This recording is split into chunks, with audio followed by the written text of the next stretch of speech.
I worked overnight security in one of the largest, best, and oldest hospitals in the US. My fellow security officers and I all have stories about one building in particular, but the one that I'll tell is the only one that happened to me. Backstory for the building. It was built in the late 1800s, and it was the original psychiatric building for this hospital. Now, being built in the late 1800s, not much was truly known about psychiatric disorders. On top of that, this hospital was known for its medical research. With both those facts combined, you can infer that some terrible stuff was done to these misunderstood psych patients in this building. A couple of years before I started working security there, this building had been converted into offices after the newly built part of the hospital dedicated a section for an updated psych ward. Here is my story. My rounds for that night happened to include said building. At night, this building was empty due to recently being converted into offices, and the drones who worked there wanting to leave at 5 if not earlier. In some of their haste, they left their office doors unlocked, which is a big no-no due to medical information being located in their offices. It was our duty to go to each floor and make sure that every door was locked, and if it wasn't, to secure it ourselves. I did my initial sweep of the building to make sure that it was clear and proceeded to do my door-to-door checks. The hallways were pretty narrow, so I could check both sides of the hallway doors at once. At the end of this hallway, there were 2 sets of doors you had to go through to reach the final office, which was a dead end. Everything was secure. Awesome. Time for the next floor. I exited the 2 sets of doors from the dead-end office and stood absolutely frozen from what I saw. Every door ajar, set perfectly so their own weight wouldn't cause them to shut again, and one wheelchair at the end of said hallway facing towards the steps. I had heard other security officers outright reject that set of rounds due to strange stuff happening there, but I laughed it off until that night happened. I never took those rounds again. The old children's ICU is currently under construction to be turned into medical labs, so we have to patrol the area once again to make sure the area is secure, or to report if the contractor foreman stayed to plan for the next day. When patrolling this area, several security officers have reported seeing a single white male child of around the age of 5 to 7 with short brown hair, think 90s bowl cut. I personally dismissed this as, this was before the psych ward incident, a tall tale with the intent to scare me because I was new at the time. I got that building's patrol one night, and a foreman who stayed late could use security and asked for a security officer to come up because a kid locked himself in a room, and he didn't want him to get hurt with all the open wires in there, or something to that effect.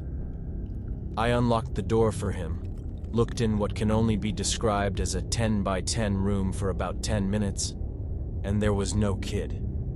I called it in as a false alarm and finished my patrol. My third story.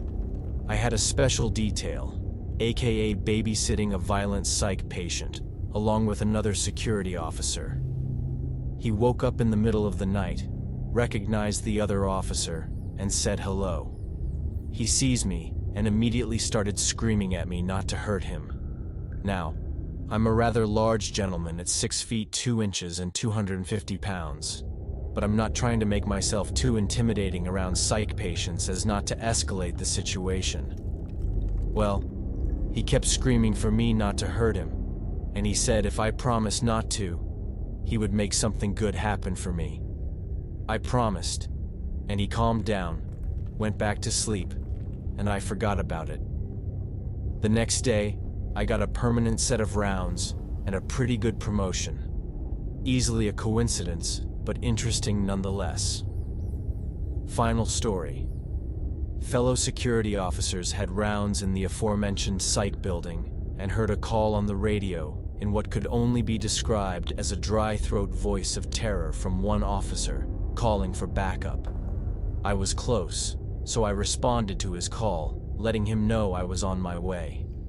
When I got there, he had his head between his knees and was silently crying with a shattered chandelier a couple of feet away from him. Now, Before I had experienced the abnormal happenings in this building, I would have written off his testimony as idiocy. But he claimed that something held him in that spot as the chandelier started to swing wildly until it started to fall. When it started to fall, he was let go and allowed to move and scrambled out of the way before he was hit.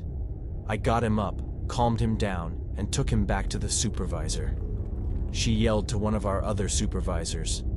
Almost lost another one to that building. The other supervisor laughed and said, "Why do you think we send the new guys? You know I don't even like going over there." That guy is my roommate and hates it when I bring up that experience. My family and I had just rented this beautiful historical house that was built around the Underground Railroad era. It had small hideouts and doors where slaves would hide, and as soon as we moved in, we got uncomfortable vibes from it. We'd hear footsteps coming from the upstairs when everyone was downstairs. The TV would turn on and off by itself, and doors would open and close by themselves. We eventually accepted the fact that we had a ghost, and it seemed harmless, so we called her Claudia. Each of my family members had at least seen Claudia once. She was a tall, dark figure who could move fast. Most of the hauntings would come from my bedroom, and it was always cold and had an unpleasant smell. My little brother began sleepwalking and would have terrible nightmares. One night became the final straw for my family and our relationship with Claudia. My sister and I were away at a friend's house while my parents and brother were at home. The whole house was asleep when my dad woke up from screaming coming from my bedroom. He ran out past the living room, where my little brother liked to sleep because of his sleepwalking. He noticed that my brother wasn't there, so he ran upstairs, where he met my older brother, who had heard the screaming as well. They saw that my bedroom door was shut, and that my little brother was screaming in the room. They both went to open the door, but it was like something was blocking it. When my dad could finally bust through the door, that black shadow ran right past him and my brother. He entered the room, and it was freezing. He could even see his own breath. He looked over at my little brother, who was laying on my bed, covered in sweat and tears, and started yelling his name to wake him up. My little brother pointed, still asleep, at the corner of the room and started yelling, "Get her, Daddy! Get her!" My dad looked over but saw nothing but pitch black. That was enough for him. He quickly grabbed my brother, who was stiff as a board, and ran out of there. When my brother woke up the next day, he had no recollection of what happened that night and still doesn't remember when he talked about it almost 5 years later.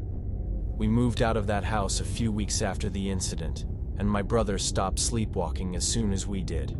We've heard other stories from the people who currently own the house, but nothing quite as terrifying as what happened to my brother and dad. The house has a great history behind it, but it was just too creepy for my family. I live in a pretty sizable town near a major city. In my town, there are train tracks that are still pretty active to this day, which I often wait near on my way home. Anyway, there's a part where the highway in my town and the railroad intersect, and near there is an abandoned prison. It's been there before I was ever born, pretty much out of sight, and not many people knew about it. My friends knew about it because one of them was active in urban exploration and had explored abandoned factories and buildings of this sort in the major cities near our town. So when he heard there was a place we could explore right here in our town, we jumped at the opportunity and decided to go with a team of 3, me, a childhood friend, and the urban explorer. It was my first time going on something like this, and I was pretty excited. But when I found out how to get there, it was pretty sketchy. See, the railroad that's near that prison is also near a neighborhood that was made with fairly new development around 2010. To get to the prison, we had to park in the cul-de-sac of this neighborhood and walk past a ditch into the flat area of undeveloped land. There was a ton of high grass obstructing the dirt road to the prison, but it was evident that there was indeed a path because of multiple no trespassing signs and the like warning us not to go in. We ignored these signs and walked the path for what seemed like 2 miles. After the path, there was just flat land, and we could see a concrete road extending out to greet us, but still short by a couple of yards. When we got into the main part of the prison, I saw an overgrown greenhouse that may have been used to store things, guard towers with barbed wire around them, and smaller houses that I think may have been used as classrooms or infirmaries, perhaps. We decided to explore different houses one by one, starting with the classroom. It was gutted of all furniture but had a blackboard with names written on it. Seeing those names gave me chills that never left me the entire time I was there. But what sealed the deal was the storage room in the back. I never said anything to my friends at the time, but I felt as if something was there. Looking back, I couldn't see it because there was no light. We had left for the prison in the late afternoon, considering the walk it took to get there, and we started exploring near night. It gave me the creeps, and I stayed outside while they decided to explore. Those names on the board wouldn't get out of my head, and it made the feeling more authentic, knowing that there were people at one point. Whether they were alive or dead, God only knows. We ventured further into the prison yard and found that we were surrounded by small brick houses with furniture thrown out front. Going into them, we found much of the same: broken glass, graffiti, drawers full of documents with names and other personal information. The most interesting thing we found were firecrackers and fast food wrappers. But as interesting as it was equally disturbing because it showed us signs that people had been here recently.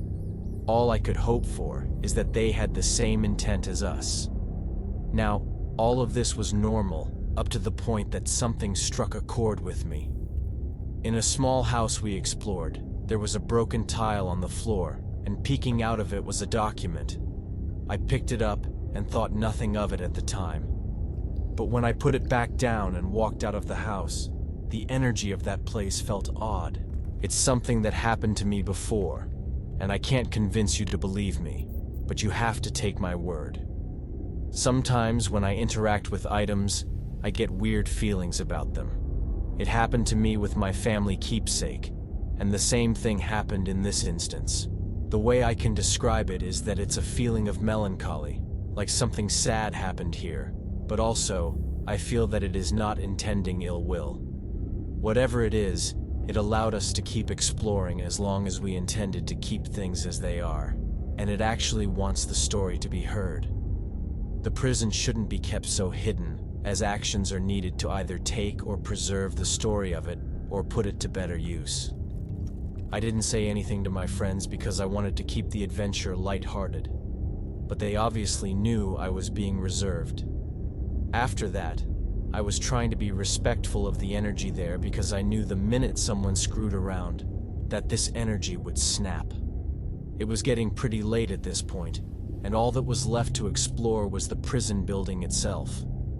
The main hall wasn't interesting, pretty much gutted of all furniture and empty rooms, but it did have the original wood intact, which was cool to see. Walking further down, there was a hole with the local government logo from decades ago. At least that's what I think, because it looked drastically different from what it currently is.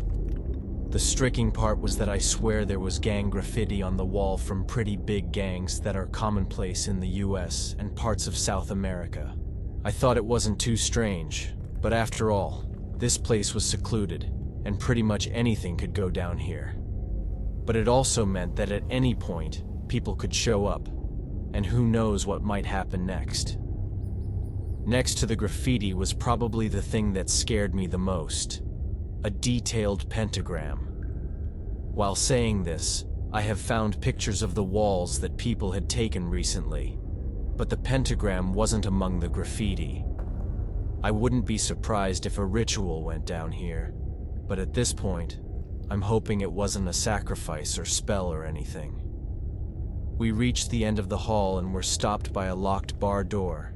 You know, like one of those old Western movie type ones. Well, my urban explorer friend, being the idiot he is, handed me the camera and said, "Take a pic of me pretending to be stuck behind bars. It'll be funny." Right when he stepped to pull the bars and position his face, a loud crash reverberated from the prison. A giant glass window shattered from deeper in, and we couldn't necessarily see it because the door was locked, not like they were trying to investigate it anyway. At that point, I felt the energy again. It wasn't mad. I definitely felt as if the peace wasn't the same.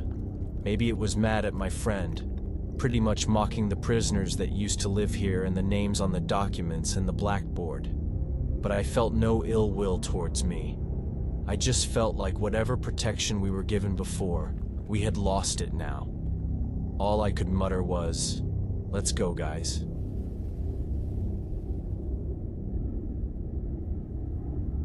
Growing up, we didn't have a lot of money, and we didn't always live in the best neighborhoods.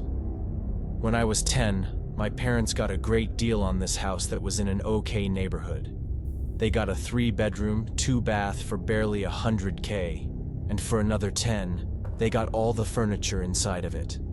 This kind of deal is basically unheard of in this city.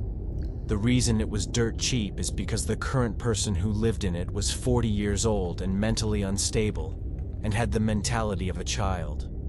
His parents died in the house, by the way. The dad had a heart attack in the living room, and the mother died in her sleep in the master bedroom. He was going to be put in a state care facility because he couldn't take care of himself. The guy took a suitcase full of stuff with him, and the rest was ours. This house was a fixer-upper for sure, and they weren't kidding about his mental state. This guy was a pack rat, borderline hoarder. The house had old cereal boxes that expired in the 80s, and this was the 2000s. There were 3 large garbage bags full of old mail, a mountain of pennies on the dining room table, I'd say about $300 worth, and so much dust and dirt we thought the walls were beige when they were white. The grossest thing we found was in the garage, a whipped cream container that was halfway filled with cockroaches, cut in half. On top of that, the guy was a creep. Apparently, he would sit in the dining room and count pennies for hours while staring at the next-door neighbors through the window. They have small kids, and this freaked them out so much they put up a fence and a hedge. It took us 4 months to sort out the junk from the antiques and fix up the house. On September 11th, 2001, a year later, I was in 6th grade. I went to my first 2 classes like normal. When I got to my 3rd class, an announcement was made over the intercom, and every single kid in my class was to be picked up early except me. Me and the teacher had no idea what happened, why everyone left, and why I wasn't picked up too. The teacher let me use her phone to call my parents while she went to the office to find out what was going on. My mom was at work and didn't answer, and my dad worked nights, so he was at home in the day, and I just called my house phone. "Dad, what's going on? Everyone in class got picked up early." "What do you mean, everyone went home early?" My teacher wheeled in a TV and put on the news as the 2nd tower got hit. "Put on the news.